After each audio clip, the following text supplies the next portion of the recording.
साथ मैं हूं अनुराग मुस्कान। पीएम मोदी के नोटबंदी के फैसले की पूरे देश में चर्चा हो रही है।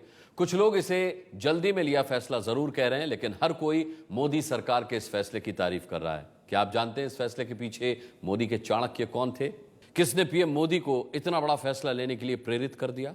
मोदी के इन चाणक्यों में से एक पुणे के अनिल बोकिल भी हैं, जो आज एबीपी न्यूज के स्टूडियो में मौजूद हैं। अनिल जी, बहुत बहुत स्वागत है आपका। नमस्ते।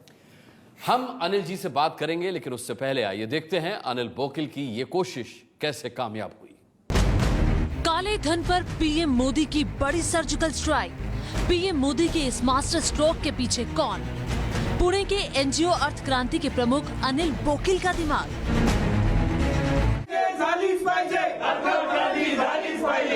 आर्थिक सुधारों की अपनी मुहिम की पहली कामयाबी का जश्न मनाने की ये तस्वीरें उसी अर्थ क्रांति एनजीओ की है, जिनकी 16 साल की मेहनत अब रंग लाई है। इस एनजीओ के प्रमुख हैं अनिल बोकिल।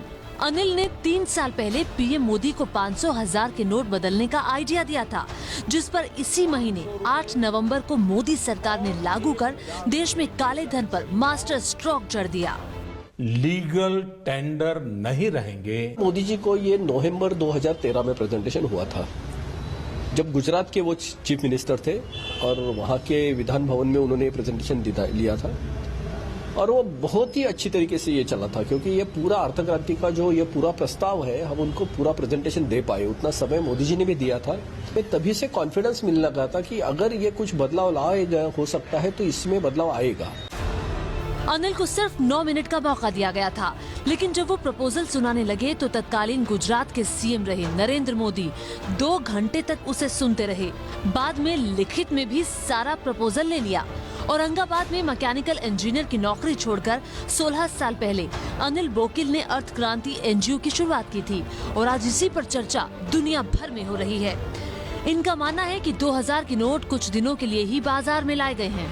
अनिल बोकिल का एनजीओ अर्थ क्रांति देश में आर्थिक सुधारों पर काम करने वाला एनजीओ है। इसमें चार्टर्ड अकाउंटेंट और इंजीनियर्स शामिल हैं। तो अनिल बोकिल जी से संबंधित ये रिपोर्ट आपने देखी, और अब सीधे बात करते हैं अनिल जी से। अनिल जी, पहला सवाल तो मेरा आपसे ये है कि ये नोटबंदी का जो आइडिया है, इस पर कब से आप काम कर रहे थे और ये आया कैसे? ये नोटबंदी का जो आइडिया है ये पूरा नहीं है, ये अर्थ क्रांति प्रस्ताव का एक भाग है। अर्थ क्रांति प्रस्ताव एक पूरा प्रस्ताव है जो 16 साल से हम बड़ी लोगों की एक टीम कर रही है। इसमें अनिल बोकिल एक अकेला आदमी नहीं है। अच्छा। इसमें बहुत अच्छे पढ़े लिखे चार्टर्ड अकाउंटेंट्स है, इंजीनियर्स है, प्रोफेशन से अलग अलग इसमें से आए लोग हैं, एक्सपीरियंस लोग हैं, और एक ही सब्जेक्ट पे कि ये देश में साफ सुथरी अर्थव्यवस्था कैसी हो, इसके लिए प्रस्ताव की रचना हुई है। और ये बिल्कुल स्ट्रक्चर्ड ऐसी रिसर्च रिपोर्ट है, ठीक है, जिसका अल्टीमेट जो हमने बनाया है वो मॉडल फाइनेंस बिल के फॉर्म में आया है। और इसके लिए हमें गाइडेंस मिला है हमारे जो भूतपूर्व कानून सेक्रेटरी जो थे, उनका हमने गाइडेंस भी लिया है। तो ये स्ट्रक्चर्ड रिसर्च रिपोर्ट है, इसमें कोई ये नहीं है कि जिसके लिए डिबेट के लिए अभी ओपन हुआ है, क्योंकि मोदी जी ने इसके ऊपर कुछ इसमें से एक्शन ली है। ठीक है, तो अभी ये चर्चा में तो आएगा। मतलब पूरा आपका कॉन्सेप्ट अमल में नहीं आया है, शुरुआत के तौर पर आपका एक कॉन्सेप्ट का एक आइडिया क्लिक किया है। अर्थ क्रांति की आपने बात की, मैं आपसे जानना चाहूंगा कि हमारे दर्शकों को बताएं कि ये अर्थ क्रांति क्या है, और बहुत जरूरी है ऐसे में अनिल जी ये जानना कि उसका मकसद क्या है। अर्थ क्रांति एक पूरे प्रस्ताव का नाम है।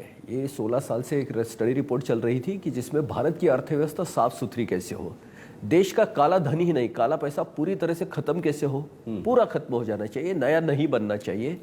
और ये इसके बाद में जो होए तो फिर इसके फिर इलेक्शन की प्रक्रिया साफ सुथरी कैसे हो, ये काला पैसा अगर खत्म हो गया तो सफेद पैसा हमारे अर्थव्यवस्था में कैसे आए, बैंकिंग कैसा बढ़े, सबसे बड़ा कि आम आदमी के लिए जो चीप क्रेडिट होना चाहिए, सालाना 2% 3% ब्याज दर पे उसको कैसा पैसा मिले, क्योंकि दुनिया के कंपटीशन में हम आ गए हैं। आज हम सब जानते हैं कि हमारे अर्थव्यवस्था में 10% 12% से नीचे पैसा दे नहीं सकती। सालाना मैं ब्याज दर की बात कर रहा हूँ। और जो ग्लोबल कंपटीशन में है, जब हम आए हैं, जहाँ विकसित राष्ट्र है, वहाँ की कितनी है आय, ब्याज की दर, सूद, इंटरेस्ट रेट जो बोलते हैं, सालाना 3% 4%, और उनके कंपटीशन में हमारे बिजनेस में आ गए हैं। लेवल प्लेइंग ग्राउंड ही शिफ्ट हो रहा है।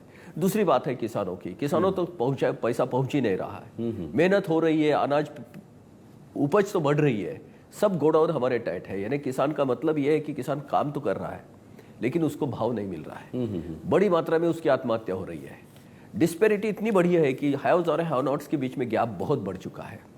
अब तो हम सब जान ही चुके हैं कि हमारी पूरी इलेक्शन ही अभी, पूरी प्रक्रिया ही अभी काले धन पे खड़ी है। तो ये कैसे साफ सुथरी हो जाएगी? इसमें कोई आदमी की गलती कितनी है मालूम नहीं, लेकिन पूरी व्यवस्था ही गलत हो रही है। कोई भी चीज जो सही डिलीवर होनी चाहिए वो डिलीवर नहीं हो पा रही है। और हम क्या कर रहे हैं कि उसमें कुछ आदमियों को उसका दोष आरोपण कर रहे हैं, लेकिन ये वैसा नहीं है। ये कैरेक्टर का प्रॉब्लम नहीं, ये पूरी व्यवस्था का ही प्रॉब्लम हो गया है। अगर इसको करना है तो पूरा क्लीन स्वीप करना चाहिए। एक नई व्यवस्था की जो बेसिकली काले पैसे को, काले धन को निर्माण ही ना होने दें, और जो आज जो हुआ है उसको पूरी ये हमारी सफेद या कानूनी अर्थव्यवस्था में उसको संभाले, फिर उसके ऊपर गवर्नेंस आएगा, फिर ये गवर्नेंस से पूरी व्यवस्था सुधर जाएगी जी।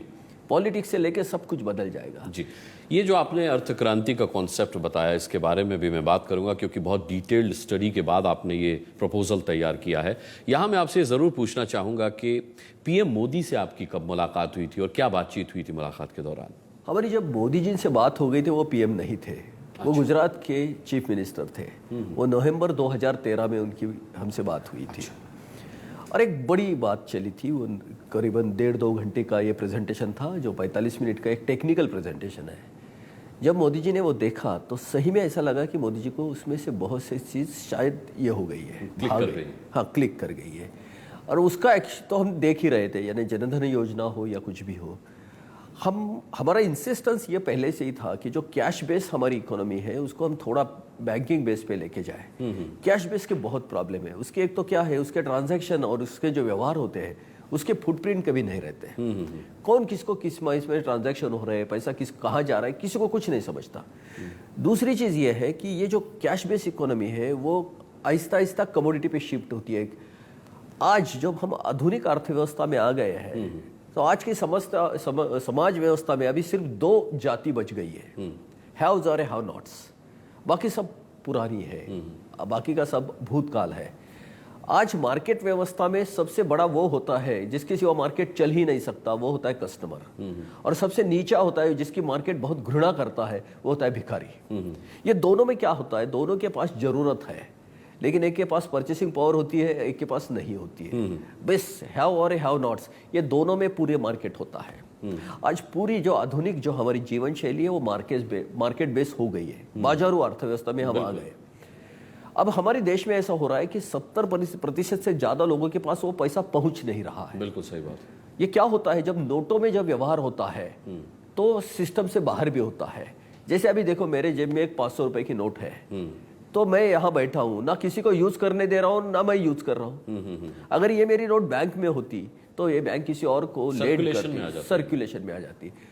एक बड़ा प्रॉब्लम है, जैसे ये इसके हम एक मिसाल के तौर पे बोलते हैं, जैसे हमारे घर में किताब जो होती है वो सिर्फ प्राइवेट होती है, लेकिन वही किताब जब पब्लिक लाइब्रेरी में जाएगी तो क्या होता है, वो बहुत ज्यादा लोगों को यूज में आती है, बहुत ज्यादा का ज्ञान मिलता है।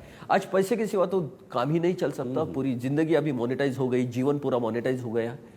और ये पैसा जो लॉक होके, नोटों में लॉक होके कहीं जगह पड़ा है, वो सर्कुलेशन में नहीं है। एक जरूरत है बहुत बड़ी है क्योंकि 130 करोड़ का हमारा देश है और परचेसिंग पावर नहीं है। दूसरी जगह कुछ 20-30% लोगों में इतना ज्यादा पैसा हो गया है कि उनका कंजम्पशन, यानी जिसको भोगवाद बोलते हैं, उसको बहुत बढ़ गया है। बिल्कुल। ये क्या हो रहा है कि एक ही शरीर का एक भाग है, वो ज्यादा पानी की वजह से सड़ रहा है और दूसरा सूख रहा है कम पानी की वजह से। एक ही शरीर का भाग है, यानी इसका मतलब ये कि इसका वितरण नहीं हो रहा है, ये पब्लिक डोमेन में नहीं आ रहा है। तो ये करेंसी कॉर्पोरेशन का जो डिसीजन जो है मोदी जी का, वो दोनों पर्सपेक्टिव से देखना चाहिए। एक तो ये वेल्थ का डिस्ट्रीब्यूशन कर रहा है, करेगा बाद में, क्योंकि वो पब्लिक डोमेन में जाएगा, पब्लिक में इसमें जाएगा तो बैंक में जाएगा। तो दूसरी बहुत बड़ी चीज है, करेंसी नोट की जो ट्रांजैक्शन है वो फुटप्रिंट नहीं रखते, इसलिए वो पूरे ट्रांजैक्शन नॉन ट्रांसपेरेंट हो जाते हैं, अपारदर्शक, इसलिए अनअकाउंटेबल होते हैं और फिर वहां से भ्रष्टाचार बढ़ने लगता है, क्योंकि उनका कोई हिसाब किताब नहीं। बैंक के ट्रांजैक्शन दोनों एंड पे, लेने वाले का और देने वाले के, क्रेडिट और डेबिट दोनों अकाउंट पे उसकी रजिस्ट्रेशन होती है, उसके फुटप्रिंट एस्टेब्लिश होते हैं, ये ट्रांसपेरेंट हो जाता है। और यही बाद में करप्शन के लिए बड़ा ये बन जाता है, अवरोध हो जाता है, क्योंकि वो जो ट्रांजैक्शन है वो ट्रांसपेरेंट हो गया।